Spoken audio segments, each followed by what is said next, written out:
Assalamualaikum warahmatullahi wabarakatuh. Waalaikumsalam warahmatullahi wabarakatuh. Kaifa halukum? Alhamdulillah innana bil khairi wal afiyah Allah wabad. Baik, pada kesempatan kali ini kita akan melanjutkan pembelajaran tentang tafsir Tarbawi, tafsir pendidikan.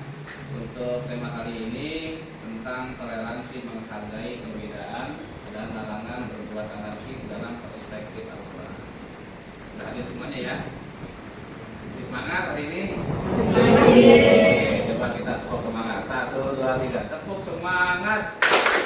Semangat. Ya, baik. Toleransi dan menghargai perbedaan dan larangan ini salah satu bahasan yang sangat menarik karena dibahas menjadi bahasan inti salah satunya di bawah Kementerian Agama. Nah, maka kita pada kesempatan kali ini akan membahas tentang toleransi dalam perspektif Al-Quran.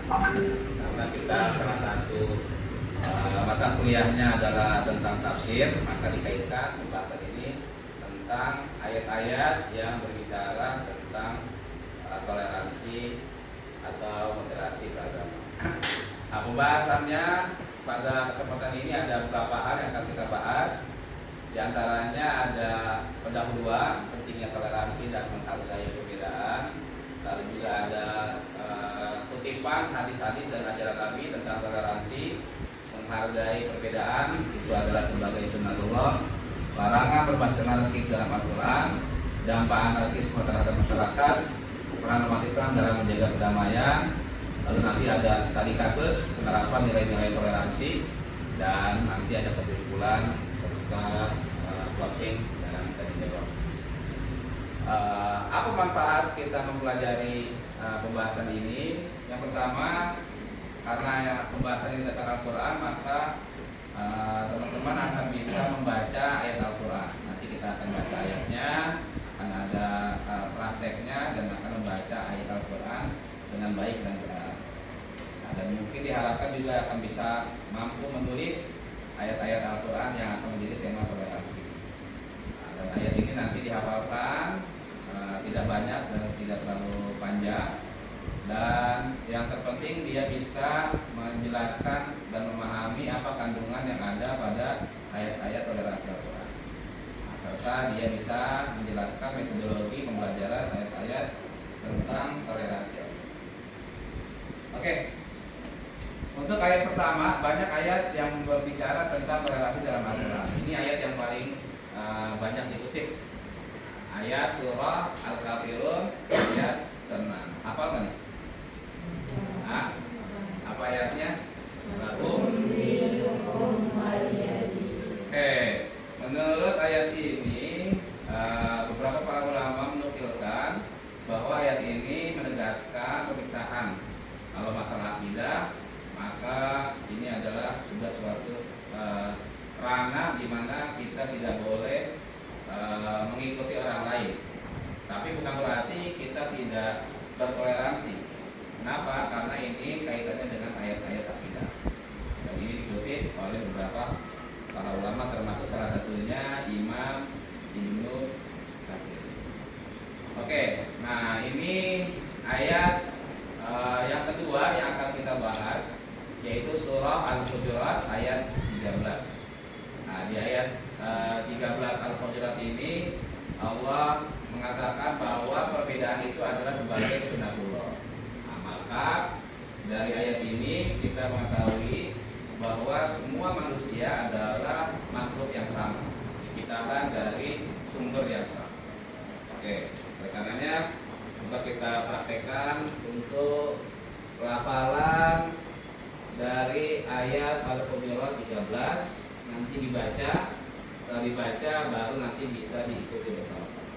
Sebelumnya silahkan didengar dulu, kita ambil dari aplikasi ayat yang dibuat oleh Jami'ah Muhammad bin Saud, Universitas Muhammad bin Saud yang ada di Saudi Arabia. Disimak, kalau disimak nanti akan kita ikuti setelah kita mendengar bacaan ayat. Ya ayyuhan nasu inna khalaqna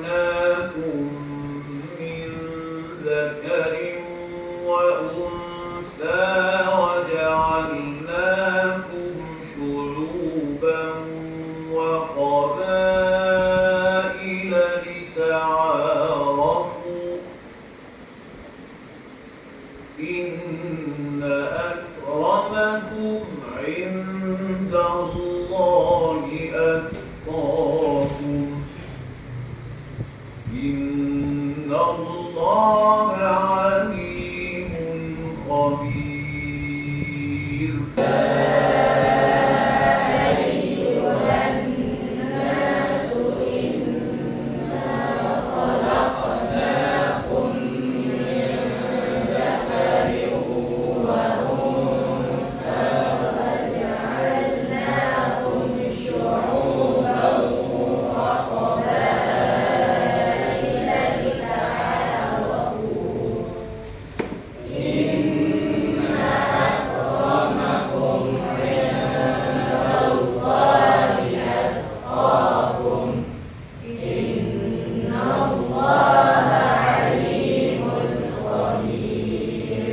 Kelebihan aplikasi ini, aplikasi ayat yang dibuat oleh pemerintah Arab Saudi bukan hanya mencantumkan ayat Al-Quran, tapi dia juga mencantumkan terjemahnya. Jadi di sini ini sudah dicantumkan terjemah dengan berbagai macam bahasa yang ada.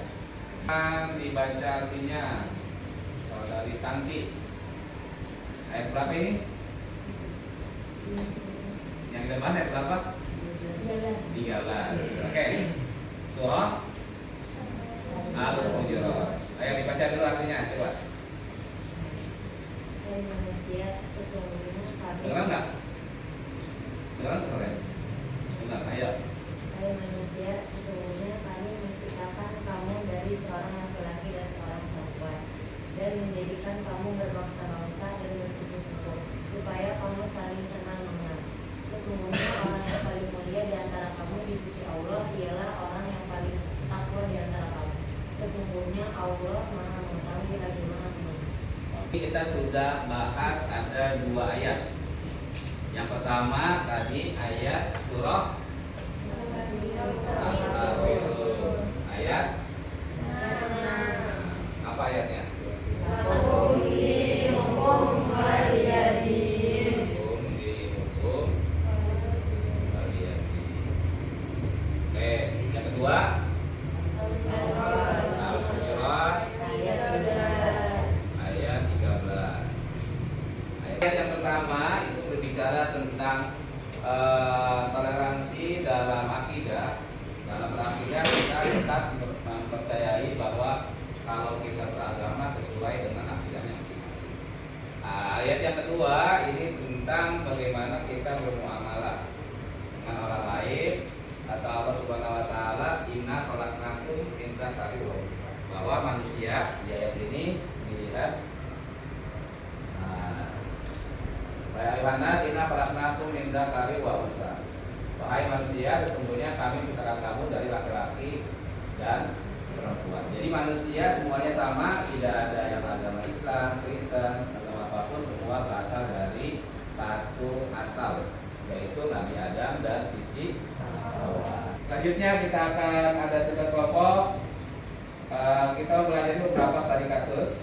Ada kita buat 4 kelompok. Yang pertama kelompok 1 yang ikhwan, kelompok 2 yang ikhwan, lalu kelompok akhwat dibikin 2 kelompok.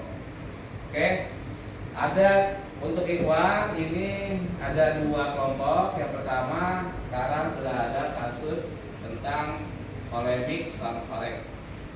Apa saja yang akan nanti didiskusikan? Yang pertama analisa tentang kasus pro dan kontra. Bagaimana pandangan yang setuju dan juga pandangan yang tidak setuju. Lalu ada bagaimana kita bersikap toleran supaya menjaga kedamaian semuanya.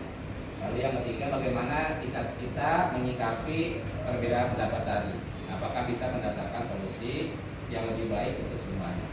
Kedua tentang pembangunan Masjid Imam Ahmad bin Hanbal. Ini kejadiannya di Bogor. 3 yang akhwat. Yang pertama tentang kontroversi larangan paskibra berjilbab. Lalu yang kedua ada kasus perumahan khusus Muslim. Assalamualaikum warahmatullahi wabarakatuh.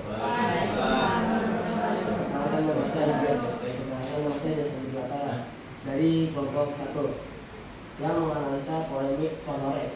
Terkait masalah sonorek, ada beberapa faktor yang dapat diperhatikan dalam masyarakat.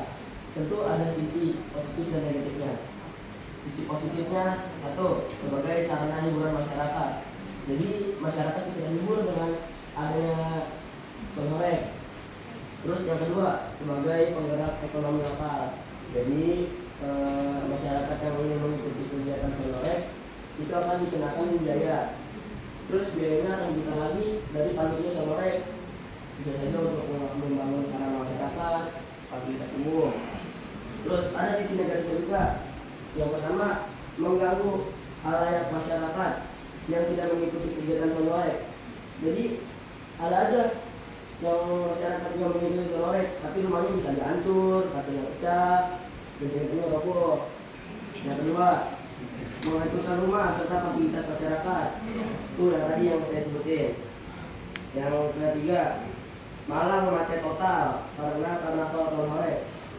Sikap toleransi atau tengah antara dua belah pihak seharusnya dibuat satu tempat dan dijadwalkan.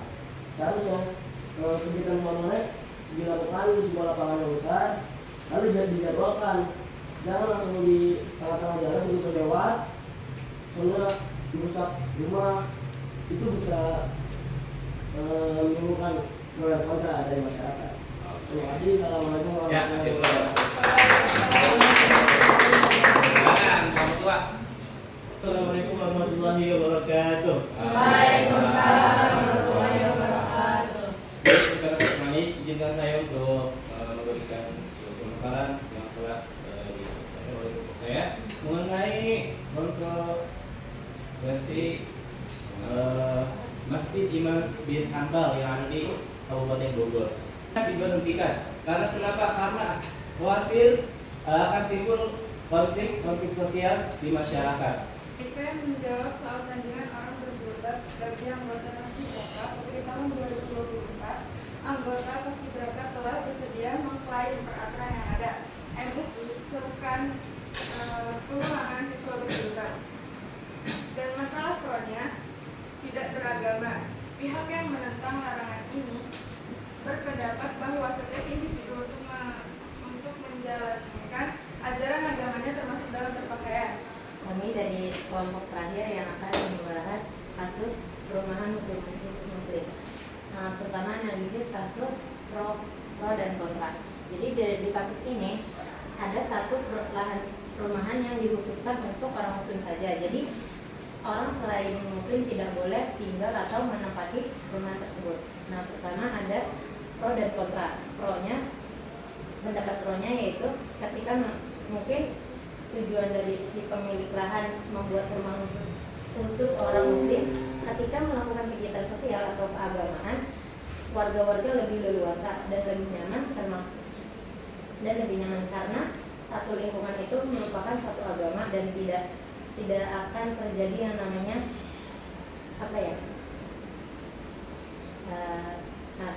selanjutnya mungkin ketika adanya rumah khusus muslim ini, lingkungan perumahan itu lebih nyaman untuk menjalankan aktivitas keagamaan ataupun aktivitas sosial lainnya. Dan untuk pendapat yang kontra yaitu untuk perumahan khusus muslim itu kurang relevan untuk tempat tinggal karena dari Apa kesimpulan perkuliahan kita pada hari ini? Ada yang bisa kesimpulan? Satu, toleransi adalah inti ajaran Islam. Dua, perbedaan adalah kaya. Tiga, anarkisme dilarang tegas.